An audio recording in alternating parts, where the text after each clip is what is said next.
D'être là et face à vous, Thomas Cassab. Vous êtes docteur en pharmacie. Bonjour, merci aussi de votre présence autour de la table du Carrefour de l'Info. Les rapatriés, les gens qui viennent d'arriver, notamment une soixantaine de Français, dont Laure vient de nous le dire, une partie à Carry-le-Rouet, l'autre partie à Aix-en-Provence. Est-ce que ceux qui sont déjà à Carry-le-Rouet depuis vendredi doivent craindre quelque chose de ceux qui viennent d'arriver ou qui vont arriver auprès d'eux ? Absolument pas. Les personnes sont vraiment mises en isolement. Il n'y a pas de contact avec d'autres personnes. Chaque personne est vraiment surveillée isolément, donc pas de risque à craindre en particulier. Alors, il y aura d'abord des examens médicaux sur la base militaire d'Istres avant qu'ils ne montent dans les bus vers Carry-le-Rouet. Tout à fait, une première étape, un examen, prise de température, on recherche les constantes avant de déplacer ces personnes vers le lieu de mise en quarantaine. D'accord. Quand ils seront alors au centre de village, au centre de vacances à Carry-le-Rouet, est-ce qu'ils seront bien séparés de tous ceux qui s'y trouvent depuis vendredi ou est-ce qu'ils auront, avec les masques, le droit de communiquer avec eux ? Les principes de précaution seront vraiment maximales. Au mieux, ils seront vraiment isolés de toute personne pour éviter qu'il y ait, pour les malades potentiels, transmission possible. Oui.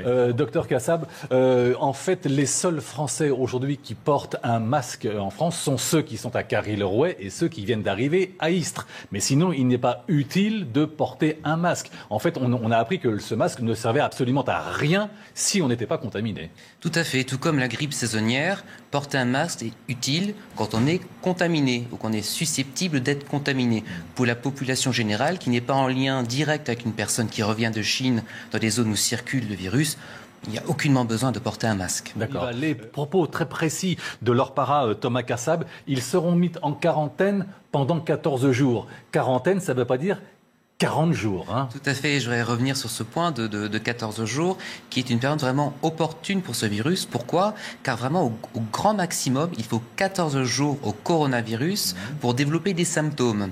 En moyenne, la période d'incubation est de 4 à 5 jours. Donc on prend vraiment des précautions maximales pour vérifier 14 jours durant, aucun symptôme n'apparaisse. Et plusieurs fois par jour ? Plusieurs fois par jour. En moyenne, c'est 2 fois par jour. Vérifier l'absence de symptômes typiques, toux, fièvre, difficultés respiratoires. D'accord. Pourquoi 14 jours ?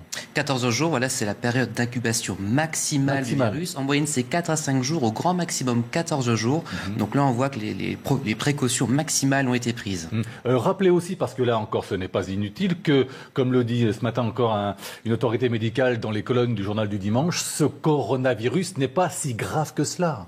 Tout à fait, si l'on peut faire un parallèle avec le virus de la grippe, qui est un virus différent, le virus de la grippe est un enjeu de santé publique majeur, car là les chiffres sont tout à fait différents. Il concerne entre 5 à 8 millions de Français par an et fait entre moyenne jusqu'à 10 à 15 000 morts par an que l'on peut imputer à la grippe. Les chiffres actuels du coronavirus, bien qu'il faille rester vigilant face à ce virus, sont vraiment tout à fait différents. Important aussi de savoir à l'exagération et même de rappeler. J'entendais l'autre jour Thomas Cassab dire à la radio, le directeur d'un SAMU en France, évidemment, qui disait que les autorités médicales dans ce pays avaient été extraordinairement efficaces, assez remarquables même, de compétences, d'efficacité, de rapidité dans la prise en compte de ce nouveau coronavirus. Tout à fait, je pense qu'il faut le souligner, il y a une véritable efficacité, une véritable rapidité pour permettre vraiment de limiter au maximum la transmission potentielle de ce virus sur les sols français. D'accord. Il n'y a pas d'autre crainte. Thomas Cassab, quelle est la différence entre une épidémie et une pandémie? Autrement dit,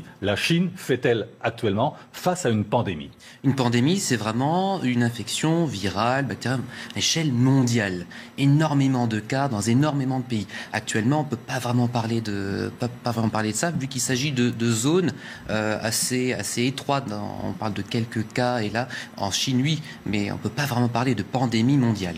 Alors, revenons sur ceux qui sont à Carry-le-Rouet depuis vendredi, ceux qui vont les rejoindre dans la journée, en tous les cas, avant la fin de la soirée. C'est très important que tous ces gens-là soient mis en quarantaine pour finalement sécuriser aussi l'environnement.